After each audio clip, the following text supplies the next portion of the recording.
Hello and welcome to the Boiler Upload podcast. I'm Casey Bartley from Boiler Upload Rivals, and I'm excited to have with me Dylan Sinn, Journal Gazette, all the way up there, up north in the Indiana land. Dylan, how are you today? I'm good. I'm good. Thanks for having me on, Casey. Absolutely. I don't want to do this, but I'm assuming there probably is a Notre Dame fan or two watching.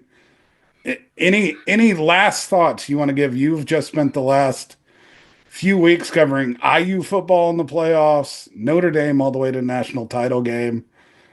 Just any overall experience, just how that went for you, and in the powerhouse of football, Indiana. I mean, it's easily the most fun season I've had covering football. I've been doing this for 8 years now. It was so much fun. The thing with this Notre Dame team, especially, was that it was a really fun team to cover. It was a bunch of really good dudes who gave good quotes. Frankly, as selfish as that sounds from a media member, but they Rare played. for a football team. No, seriously, and they were forthcoming with what they were fighting against after they lost to NIU. They played football in an enjoyable manner. I'm not the first person to say this. They've made Notre Dame likable. They really have. And they're well set up for the future. And covering the national title game, Notre Dame and Ohio State was about as good as college football gets. I had an absolute blast. That stadium is enormous. So it's a career highlight, one I'm not going to forget anytime soon. And Notre Dame football is here to stay, at least for the next foreseeable future. Yeah, Dylan is one of the hardest working people in all of sports. If you see him in the break room at a media place, he is always hacking away. You've had, I mean, Notre Dame national title game, IU Notre Dame football, Purdue's another team you cover, made it to the national championship in Phoenix last year. So you have earned your paycheck in the last year. Darn right. And I've also earned those frequent flyer miles. I've been all over the place. So it has been a heck of a year, and looking forward to another deep Purdue tournament run here in just a couple months. Yeah. Frequent flyer miles and checking stuff off the bucket list. Not a bad 2024. You're darn Now right. we're in 2025. Little less exciting for one of the main teams you cover, Indiana basketball. Mike Woodson, a free falling Indiana Hoosiers team right now. I would I wouldn't Hoosiers call it have less four of their exciting. last five. I wouldn't call it less exciting. I'll tell you that. There's plenty of excitement. Yeah, they have lost 4 of their last 5. I actually thought they played a pretty darn good game against Maryland for 39 minutes on Sunday. Obviously, the last minute kind of wiped out most of that. Just kind of a comedy of errors, just execution, and overall being where you're supposed to be was not anywhere close to the level that it had to be. And so that is kind of the backdrop as we enter this game Friday is Indiana has had 4 days off to really stew about that one. To me, it seemed like a clarifying loss. It really does seem like we're dwindling possibilities of this team really making a run. I do think there's talent there. I think there are good individual players on the team. It has not come together in the way they hoped.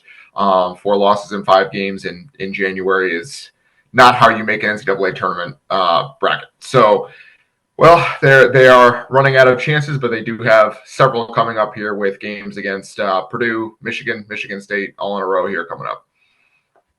Yeah, that's double-edged sword, right? Like IU definitely needs the chances for quality wins, but probably also doesn't need to run through a minefield, which is definitely what it's doing in the last 6. But before we let IU off, let's stick there to the Maryland game for a second. Because like you said, 39 minutes of pretty good basketball. They Yep. were in a place to win, a much needed win, and I think a win that would make the entire season look different. Even past the miscues on the court during the game, substitution questions, unsure of what play, bad shot late, that stuff happens, it chaotic. How how perfectly does the video of Luke Goody having to corral a Mike Woodson into the handshake line um, kind of perfectly fit what has gone on for most of this 3.5 year Mike Woodson tenure? It does seem like there's a you can make a case that's a little bit of a coda of where the program is. I will say it does tell you something about this Indiana team, which is that Luke Goody always knows where he's supposed to be. Okay.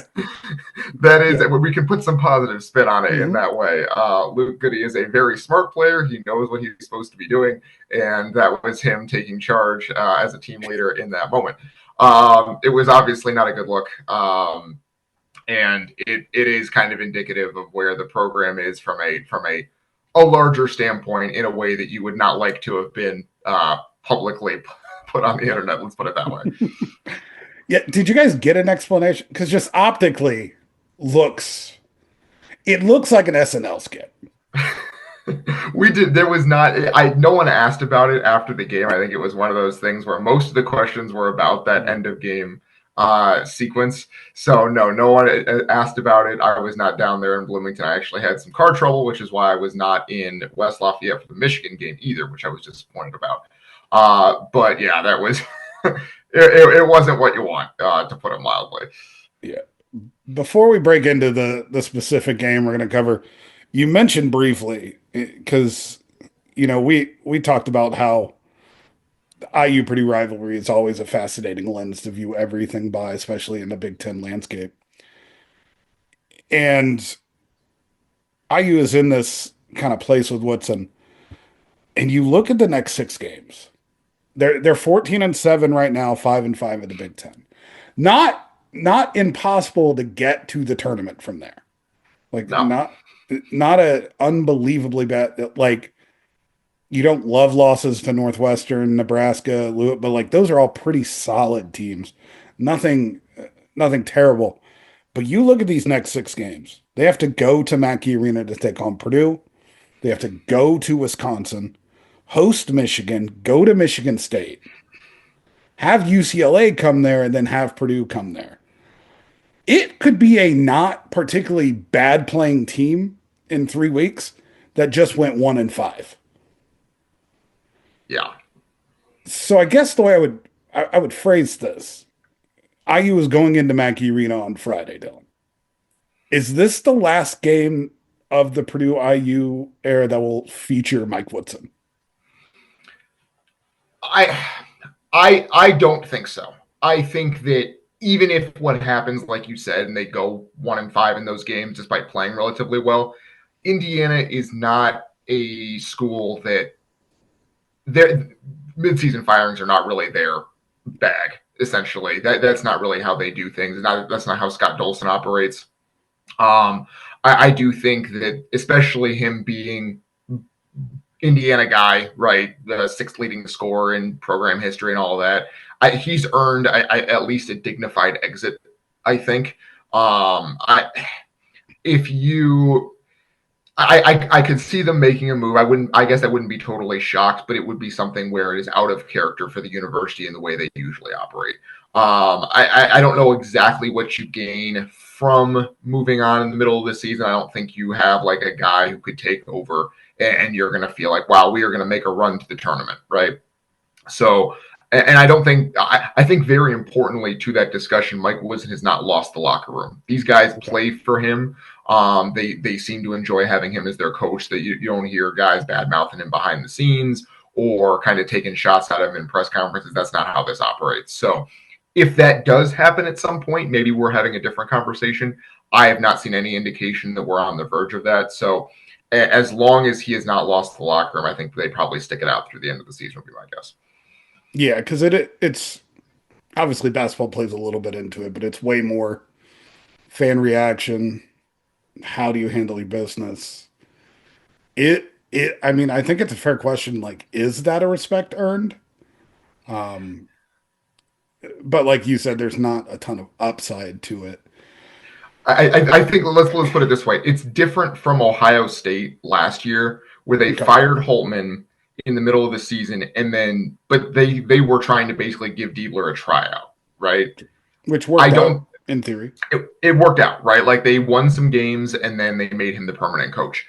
I don't think anyone on this coaching staff is going to be considered for the permanent coaching job. That is my assumption. I don't think anyone is really kind of that kind of rising star on this roster. Yasir Rosemont and Kenya Hunter have been solid assistants for several years, but they're not get the IU job coaches, I don't think, at this point. So I don't think that unless you want to make Calbert Cheney the head coach and see where it goes from there, I don't see how that's different than you hear his name a lot.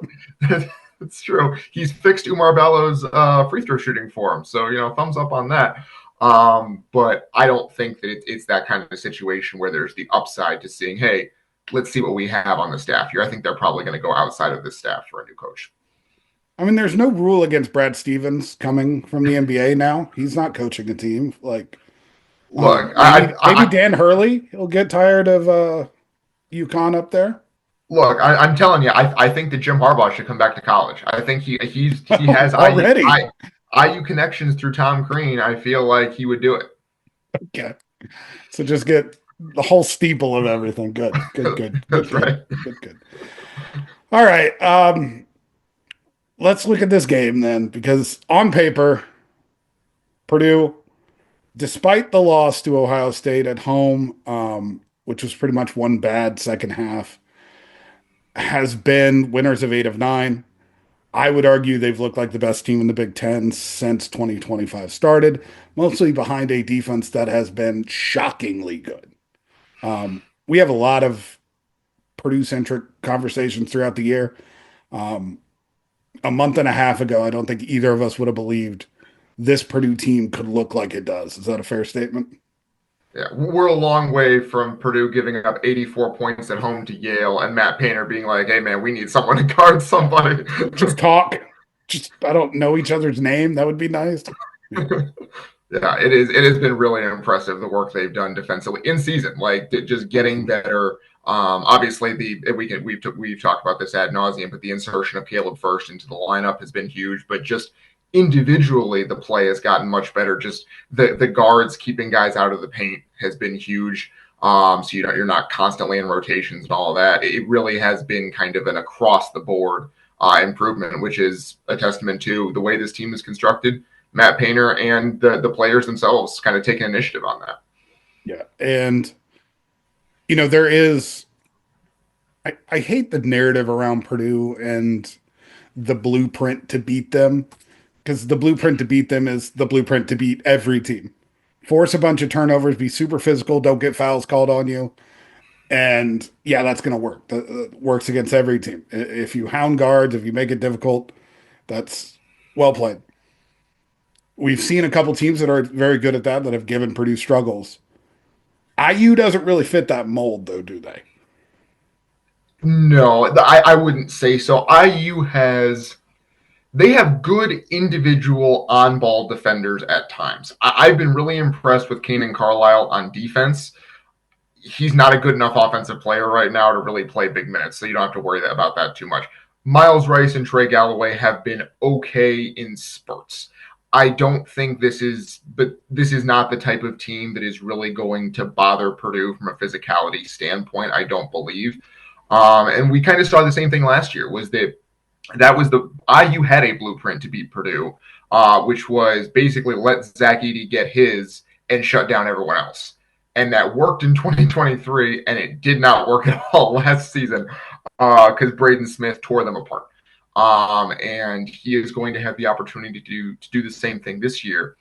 And I think one thing that concerns me about IU in this game is that Purdue has made a living off of screen and roll action. Obviously, they usually do, but especially this year with Braden and Trey Kaufman right at the top of the key, you get into all your different actions from there.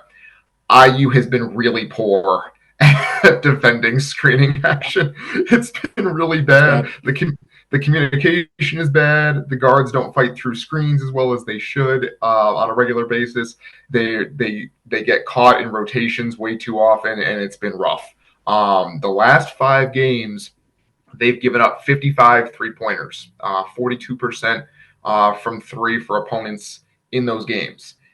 It's been not good, to say the least. They gave up 13 three-pointers against Northwestern, which is one of the worst three-point shooting teams in the country. Yeah. So that is the concern to me is Braden Smith just going to have 15 assists and pick these guys apart?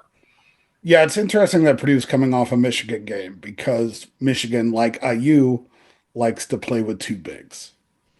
And at the beginning of the year, that worried me about IU. I thought they might be able to be physical and, cause some problems down low for Purdue. As Caleb First has made its way into the lineup, him and Trey's chemistry has gotten better. And more so, just Braden Smith being able to choose between two big men to an attack on offense is something that has worked out for Purdue, particularly worked out against Michigan. And interesting you say about giving up a bunch of threes because the one thing kind of lacking in Purdue's offense lately is just getting 3-pointers up. Every team that plays them now is we're going to try to take 3-pointers away, let you beat us up in the middle. Trey Kaufman and Braden Smith are good enough to do that, but they're like, we'll die if we give up 3-pointers. And if IU can't take away the 3-point line while playing two bigs, while trying to have to corral Braden Smith, who reached another level, it felt like, against Michigan. If that Braden Smith comes to play, we've already seen what he can do against an Umar Ballo defense that is drop centric, gives up the middle.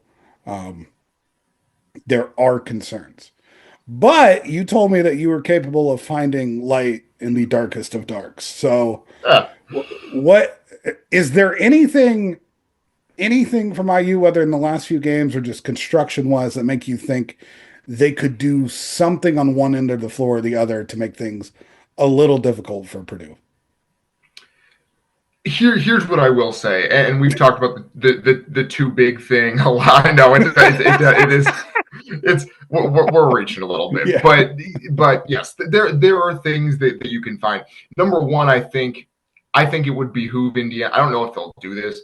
I think it would behoove Indiana to put Anthony Leal on Braden Smith. Anthony Leal is a darn good defensive player. He's been in the starting lineup the last couple of games. He won them that Ohio State game by basically just shutting down Bruce Thornton on that final possession and taking the ball from him. Essentially, he almost won the Maryland game in similar fashion if they hadn't messed up the end. I think he is their best on-ball defender. He's going to fight through screens and stay in front. I think you put him on. I don't know if they'll do this. They haven't. They've stuck with the point guard on point guard thing, but that would be my adjustment that I would make. On the other end, I think that you might be able to punish Purdue a little bit in the paint. Ballo is as big and strong and physical as advertised, right? He was overmatched against Zach Edey last year in Arizona because everyone was overmatched against Zach Edey. But basically, that's the only guy you're going to find in the Big Ten, essentially, who's going to out-physical him. And so I think you can pound it down to him and get Purdue in some rotations. And then I think if you can do some big-to-big passing with Umar Ballo and Malik Renew, and I think that works a little bit better because there are times where Malik Renew has to guard a stretch four, and it's a tough call for him, a tough cover for him, and he gets into foul trouble. I don't think that's going to happen against Purdue because Caleb First just isn't that much of an offensive threat. So you can kind of hide Malik Renew on defense and then let him go to work against Caleb on offense to a certain extent and do some big-to-big passing, do some post-ups for Renew and clear out and do those kind of things. And I think you can have some success doing that. I think this is going to be a too big game for Indiana.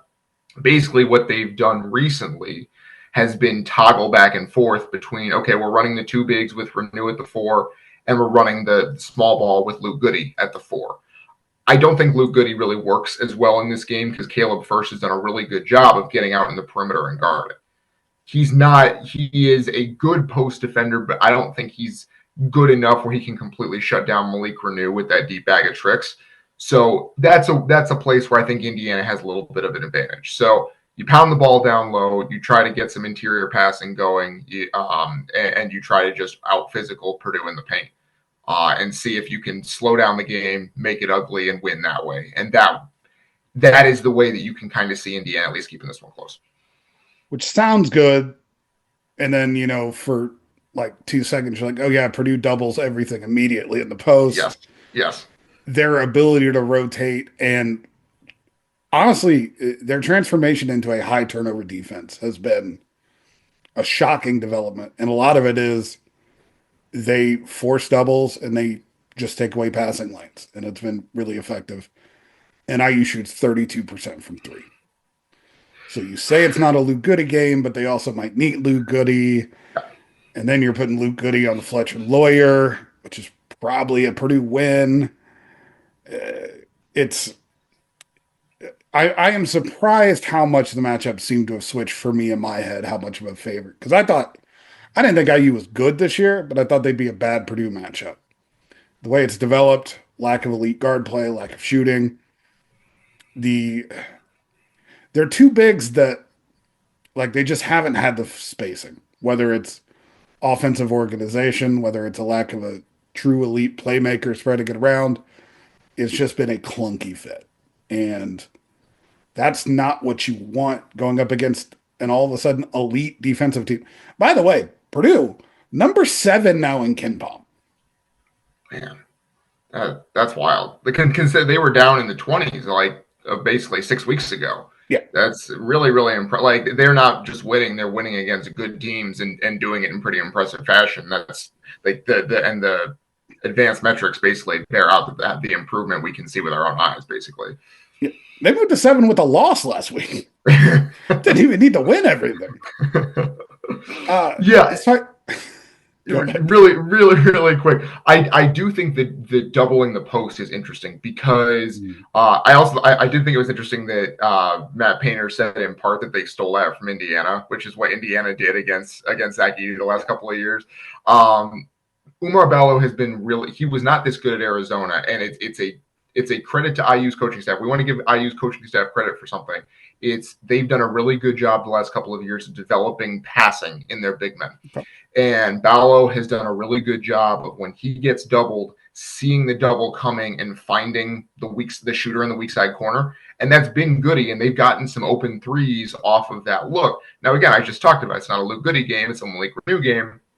But if the spacing is clogged and Purdue's doubling everything, and that means Renew is not really an option, then maybe you run Goody out there. Now, the problem is that weak side pass, Braden Smith has been sitting in that crossing lane, and that's where he's gotten some steals and some runouts going the other way.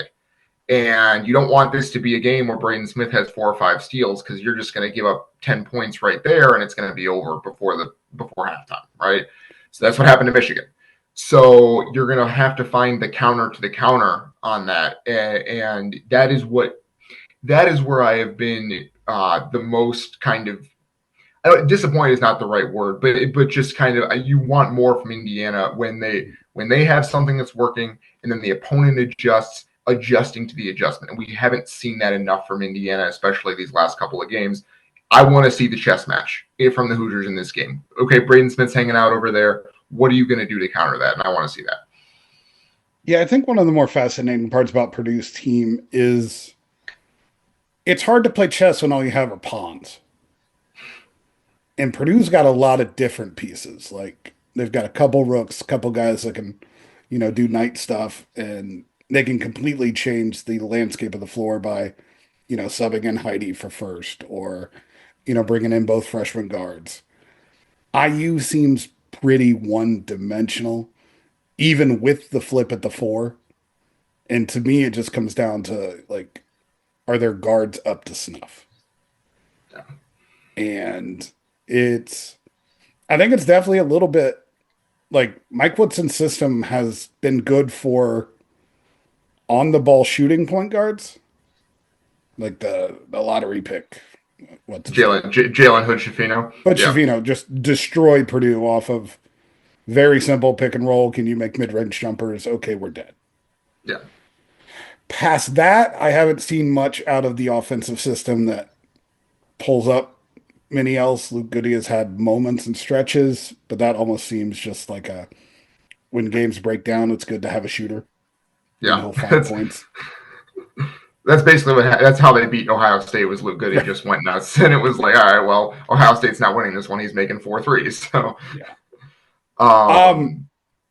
it's just tough to ask anyone. It's weird because it just happened. Like Purdue just lost at Mackey, and it's still kind of befuddling when you go back and watch the tape. Like it didn't make a ton of sense, but it just seems like this IU team going into this environment is just asking for trouble. And I think we talk small picture of this one game, but I do think there's just this.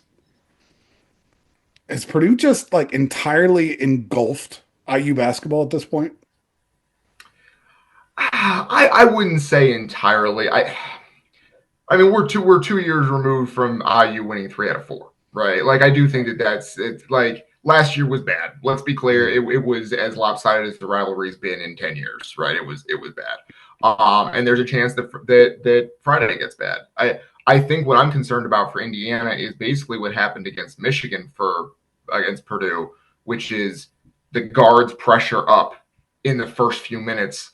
Indiana's guards kind of crumble a little bit, and suddenly you're down 10-2, and that place is going nuts. And this is what happened against Louisville for Indiana out in the Bahamas. Their guards just pressured from the first minute of the game, and IU never got into the game, and that was not in a hostile environment. So it's Bahamas, a little concerning. Not resort-like place, I think. Yeah, I don't think that's exactly the same. So I think that Mackey could probably win this game for Purdue by itself almost, just because if you get behind it all, you're gonna be hearing it, and it's gonna be loud. And IU has not done a great job on the road this season. I mean, the game against Ohio State they won, but Ohio State, we all know, is not a great atmosphere even on the road. So yeah, and that is their only away game win. Yeah. Semi-away against Penn State at the Palestra. Right, exactly. Lovely. There were a fair amount of IU fans there, as I understood. I do think that this is kind of, with 4 days off, going on the road in one of the toughest places to play. You can kind of see this, especially after what happened against Maryland. You can see this as almost being a last stand for Indiana. You can kind of say, all right, we're going to put all our chips in on this one. If a turnaround is going to happen for this season, we're going to make a run late and make the tournament and save Mike Woodson's job. It's going to start now. And so you can see them kind of being like, all right, anything we had in the bag, let's throw it out there. Let's throw everything against the wall and see what sticks, basically. And that's it's one of those cigars, right? That's what Woodson keeps in bags. That's right. I would not be surprised if he lit one up if they win this game. If they do, he would have earned it. Let's put it that way. So yeah, I think that it's that kind of game for Indiana. If for a coaching tenure for a program that was embarrassed against this team last year, hey, if you have any pride left on this team, let's see it now. That's fair. That's totally fair. It's a little unfair to paint you only as an IU guy. I know you have the degree behind you, but you'd also cover a lot of Purdue games. So let's finish on a little Purdue talk. And I am, this whole season, a lot of stuff to love. Braden Smith, Caleb First, all good stories. I think, to me, what has been the most, not surprising, but I think the developing thing that has changed this season within its season and kind of just continues this upward ascension for Purdue as a program, the freshmen. CJ Cox in particular, Jakari Harris, I think, has been playing better of late. And even Raleigh Burgess doing some good things. 2 3-pointers last game. He's in a spot where Purdue doesn't really, honestly, it's like 5 minutes in the first half, and then like maybe we'll play in the second, but just go out there, give us a little bit of minutes. But what have you seen with CJ and Jakari and going from where they were early in the season to just how they fit now next to Braden Smith and Fletcher Lawyer? Yeah, it's interesting because early in the year, you could have made the case that Matt Painter made a mistake by not getting another Lance Jones in the portal. I thought that was going to sink this team where it's like they're not quite ready yet and they need another ball handler, and Miles Colvin's not that guy, and CJ Cox and Jakari Harris aren't ready to be that guy. CJ Cox and Jakari Harris are ready to be that guy now, and they basically recreated Lance Jones in the aggregate. They have the 3-point shooting, they have the ball handling, they have the on-ball defense. Neither of them It talk nearly as much as Lance did. no. Media time is a lot quieter. After the game's a lot quieter. They're not on court, yes. On court, yes. And so I think that was the missing piece for this team, was just those freshmen coming along to and being functional Big Ten ball handlers out there. And that's what they are. And I think they're going to be extremely good players for Purdue in the long run. But in the short term, right now, they are effective pieces for what Purdue needs them to be, which is handle the ball against pressure, don't turn it over, hit open threes when we have them, and defend the other team's second or third best perimeter player and go from there, right? I do think they're doing what is asked of them. And again, it's two guys who Matt Painter just finds these guys, which is they're fine playing a role. They came in ready to play a role, and they're playing that role, and they're doing their job.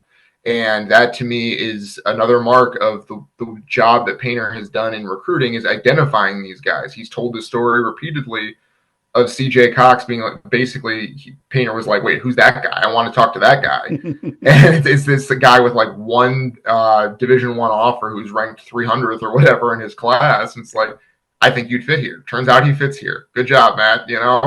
Once again. Yeah, it's literally a TV show scene where like the main character is just doing nothing. All of a sudden he's like, why do they all care about that kid? I'll care about him. But I do think it also shows just Jakari and CJ in particular. CJ, the complete unknown who has stepped in from, day one, been impressive. Jakari's kind of the opposite. Like his father is Glenn Robinson. Yeah. That's a big pedigree to have attached to your name, even if you don't share the last name. But they have the same mindset. So like, regardless of where they came from, they have the same essence of, I think it was, I don't remember if you were there for it, but Sam King of the Lafayette Journal and Courier asked them a question about not having to settle and not have a scoring mindset because of all the teams around him. And Jakari, like, without blinking, I have a winner's mindset. And that's like, he's followed it up. Like, he's gone from starting day one to barely playing to now playing well in the second half or off the bench. And like, that's a lot of up and down. That's a lot of emotion for a, 18-year-old kid. And these guys have handled it perfectly from everything we've seen.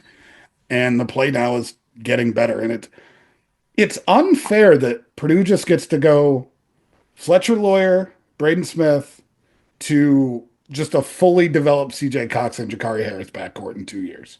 Yeah. Like you can see that coming down the pike, where it's like, okay, they're going to be juniors, they're going to be ready to take the reins, right? And it really is just like, okay, we've set the next 4 years of Purdue basketball. Cool, all right, done and dusted.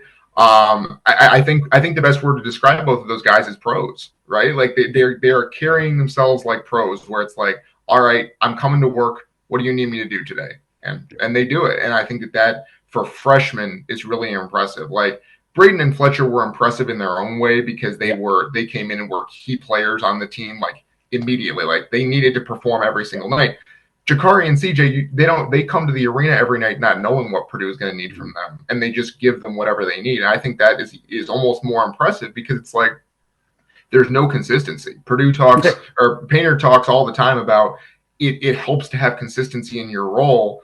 And they have consistency in minutes to a certain extent at this point, but not really in role. It's going to be different just about every night, and they've embraced that. And I think that's really a mature mindset from both of them. Absolutely. Couldn't have said that stuff better about them. They've been incredible, and Painter is cooking. Whatever he has figured out in the last 5 years, like, it was already pretty good.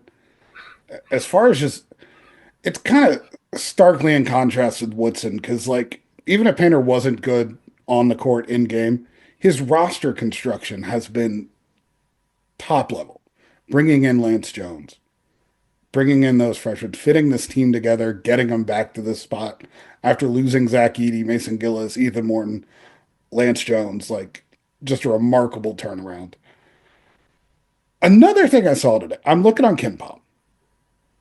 According to KenPom's player rankings, Purdue has 2 of the top 6 players in the country. Braden Smith is number 3, and Trey Kaufman-Wren is number 6. Also, shout out Cooper Flag. Zach Edey had the highest player rating in like a decade since like Frank Kaminsky. Cooper Flag is, according to Ken Palm, having a better season. That's wild. Wow, like barely That's better, so, like a tenth, but like being better than Zach Edey last year is insane from a freshman. that's bananas. Yeah, It's so good. wild. Like, All it, he is a point, 1.2 points better, or no, it was something like 10 points better, something crazy over like Luke Garza, who won it like number one like 8 years ago. Like wild like numbers. it does kind of show a little bit, and this kind of makes me a little bit sad, is that college basketball just is not quite as relevant as it used to be. Because if it were, Cooper Flag would be the biggest sports story in America, right? It's this gangly Yeah. 6'9" dude playing for Duke and absolutely dominating everybody, and it's like it's something that's happening in the background, you know. I think part of that is just because college football went so freaking late into the season. I think that's So part like of it. I mean, we for haven't me been as a able to, reporter, yeah. yeah, for me as a reporter, that's how I felt. Like I felt like I mean, obviously I was following basketball and covering games, but I felt like I got into basketball way later than usual this year. And part of it because that's exactly what happened. I was covering football on January 20th, but it is like it's eating more into the calendar. Maybe Cooper Flag will be a huge story once the Super Bowl's over. I I don't know who I talk about maybe pushing the college season back. Oh man, I mean, it sucks for NBA prep for the kids, but like April's wide open. There's nothing in April. like the Just, first round of the NBA playoffs, like yeah, you're running up against like yeah, I could see that happening just because like it really like football is really eating into so much of this. Like people, it's been a decade or more now where people are mostly just like, all right, call me in March, right? Like the last time people really paid attention to regular season basketball in college was the Kentucky team that went undefeated in right. 2015, whenever that was. Yeah, and so people were really paying attention to that on a night by night basis. But I guess maybe Zion when he was dominating at Duke and they had those guys. But outside of that, it's been call me in March and we'll figure it out then. And that is not conducive to we're like a well-rounded sport, right? It's like, well, who are these guys? Well, if you've been paying attention since November, you would know. Yeah, and I mean they're there till May for classes anyway, so like keep them around. It's fine. That's right. Finals and a Final Four same week. That's fine. There you go. Hey, Notre Dame had finals and the college football playoff in the same week, so you know they can be doing. That's their All-American defensive tackle Howard Cross. We were talking to him, and he was like, "Yeah, I have 3 papers due this week as he's getting ready for the IU game." He's like, I did most of them, but you know I got to finish them off. That's just Notre Dame. I was like, all right, good for you, man. Yeah, I don't. I'm not sure that's how the SEC works. I would guess that it's not, quite frankly, but Marcus Freeman's done a good job. It's their slogan: "Choose hard." You know, like they know what they're signing up for. Former Purdue assistant coach.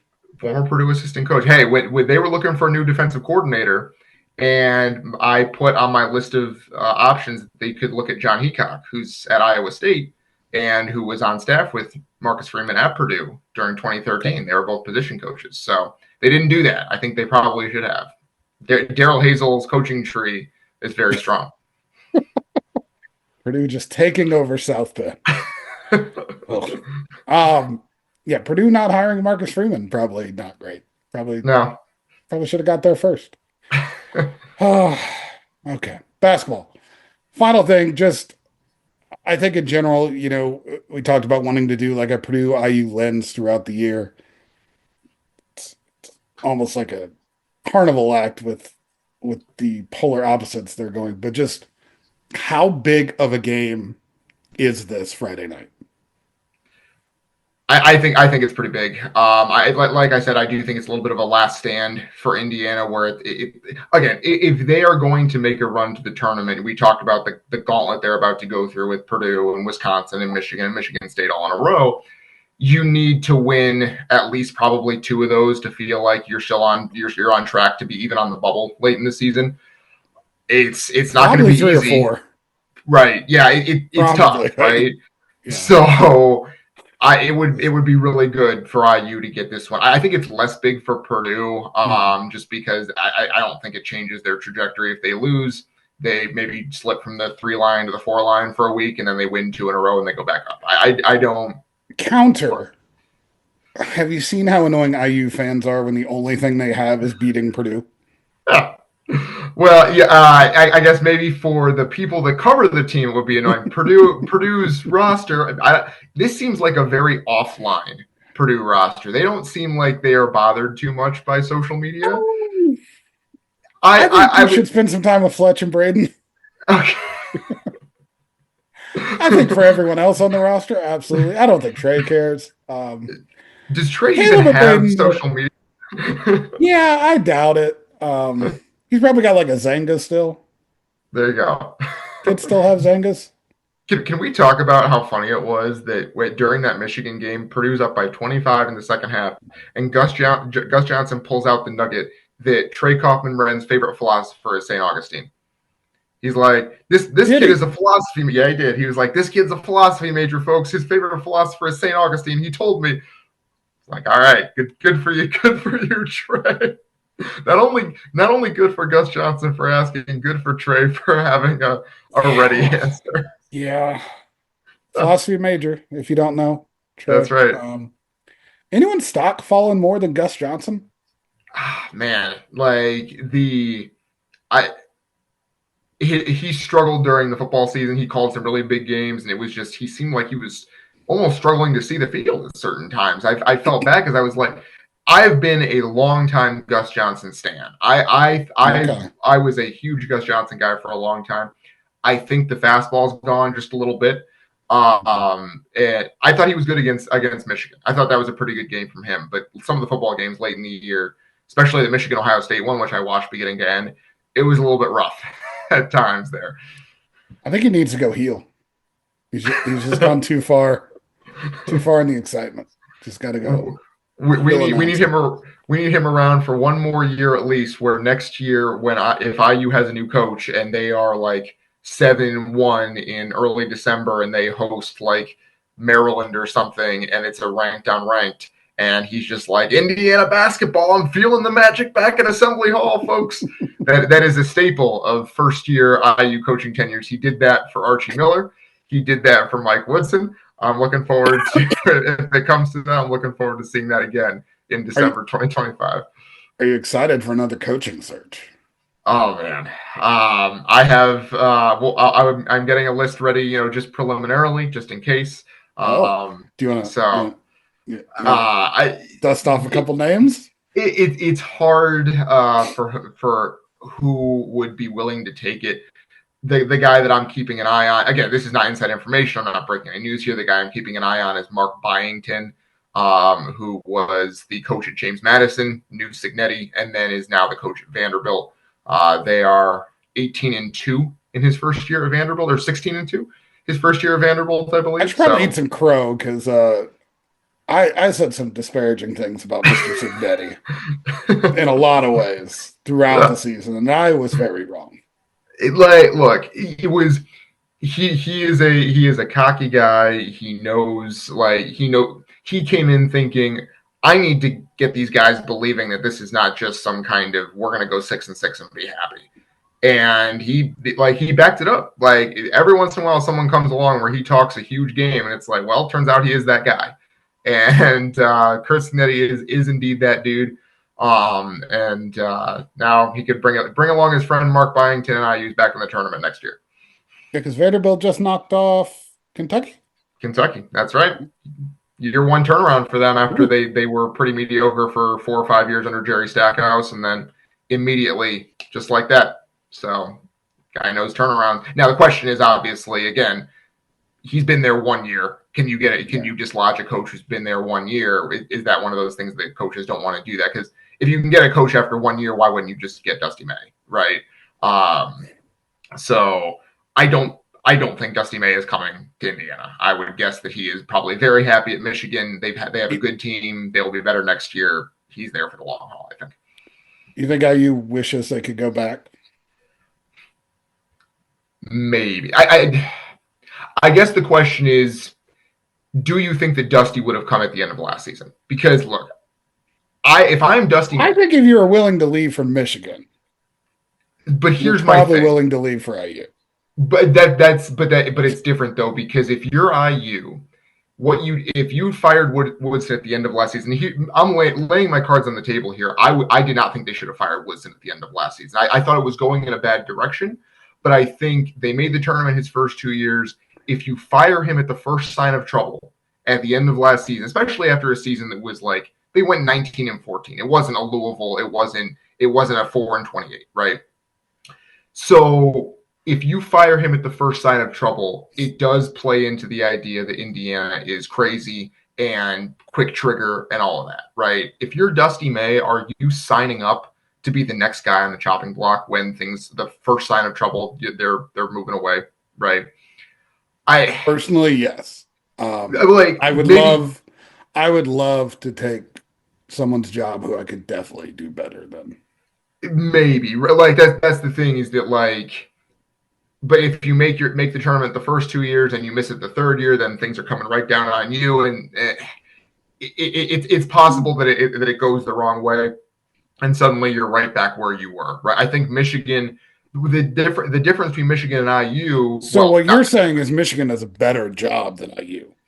I'm not saying that. I'm saying that you Come could on, have Dylan. I'm Say it. saying you could have positioned it as a better job Mhm. if IU had fired Mike Woodson at the end of last season, not because Michigan is a better basketball program, but because they give coaches more of a leash. Like Michigan had basically the same situation as Mike Woodson with Juwan Howard, and they A waited little more until the choking. well that's the thing, but they didn't even fire him after that, Right. right? Right. Like they waited until the bottom Well, in all entirely fell out. fairness, IU has let some choking go by too. Well, look, it's a different program. Is Michigan just IU of the 80s? Is that what we're here for? They've been to a Final Four more recently. Hey, Michigan fired their coach when he did that kind of thing. So Later, like look, third incident. and also when he went 8-20. But that's the thing. Michigan didn't fire Howard until he went 8-24. Like it was as bad as it could get, and then they moved on. If you're Dusty May, maybe you take the IU job anyway because it's IU and you're Dusty May and that's your dream job. But I do think you would have had to think about it. I think that the best case scenario for all involved would have been he sticks it out at FAU for one more year, assuming that it's not going to go well and he gets IU after this season. I think probably what he thought was Woodson was going to pull out of the nosedive and he was going to be stuck in purgatory for another 3 or 4 years. That's why you take Michigan. It didn't work out for IU. Sometimes that happens. There's other coaches. It didn't have to be that guy. He's not Bob Knight. He's not going to win multiple national titles at Michigan. I feel pretty confident. He's a good coach. He's a good coach. I'm a Michigan guy. I grew up a Michigan fan.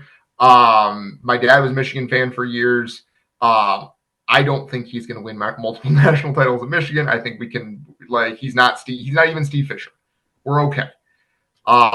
He's a good coach. There are other good coaches. It doesn't have to be a guy who went to the school. There are other good coaches you can find. Get your Pat Kelsey and feel better about yourself in a year from now.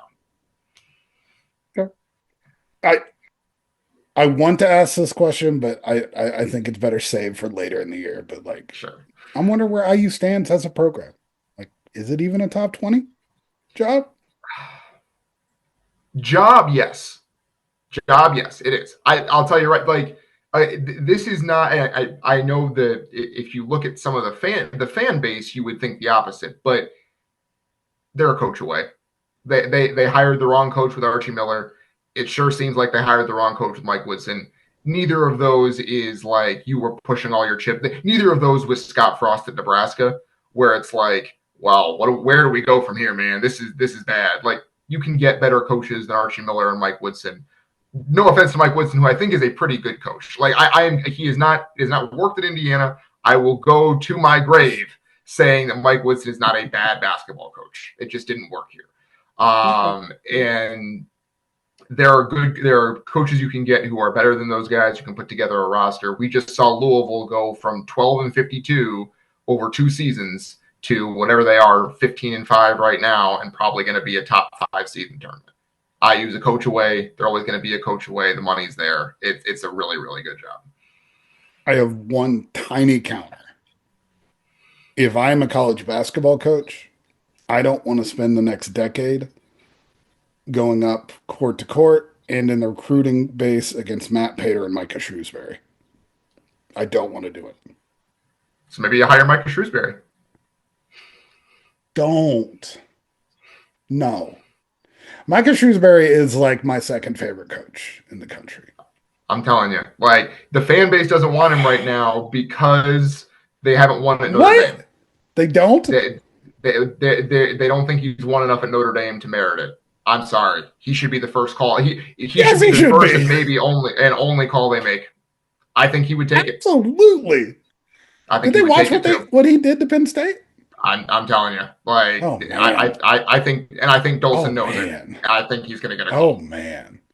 Yeah. All right. Well, now that you've made me sad, give me a prediction for this dumb game Friday. Indiana coming to Purdue, Mackey Arena. Yeah.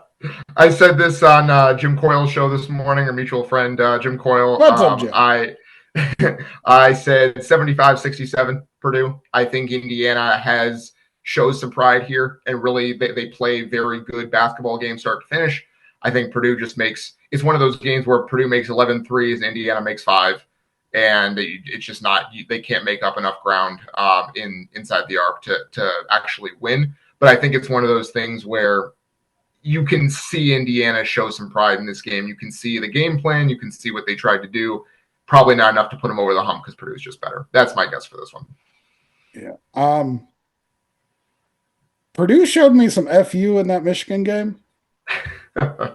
Like, in a way that I'm like, has maybe been more impactful on my view about them than anything else that's happened this season. I think it's going to go more Purdue Michigan than it is a close game. If IU keeps it under 10, great performance. Because Purdue finally gets rest. Been a week. Yeah, I was going to say. First time in like a month. Like, it does not help IU's case that Purdue is coming off a week off here. That is tough. Yeah, so I expect it to be the Braden Smith show again, and I'm looking somewhere 82-67 range. Okay. All right. I can see that too. Absolutely. If it gets out of control in the second half, Purdue makes 3 or 4 or 5 threes in like a 5-minute span. Suddenly it was a 5-point game. Now it's 20, and it's like, well, okay. I can see that happening too. All right, Dylan, I appreciate you hopping on. Where can everyone find you? You are all over the place in the state of Indiana. Well, yeah, I will be at Mackey Arena on Friday. And then on social media, you can find me at Dylan Sinn on Twitter, X, whatever you want to call it. Our stories are at www.journalgazette.net. Everything there, you can find my stories on Purdue, Notre Dame, IU. Notre Dame did just hire a defensive coordinator today, so I have a story on that. And then we'll have, of course, plenty of IU-Purdue preview coverage over the next couple of days. So you can find some thoughts there from me as well. So thanks again, Casey. Appreciate you having me on. Absolutely. We'll have you on again shortly. That's been the Boiler Upload podcast. Check us out at boilerupload.com. Purdue Rivals.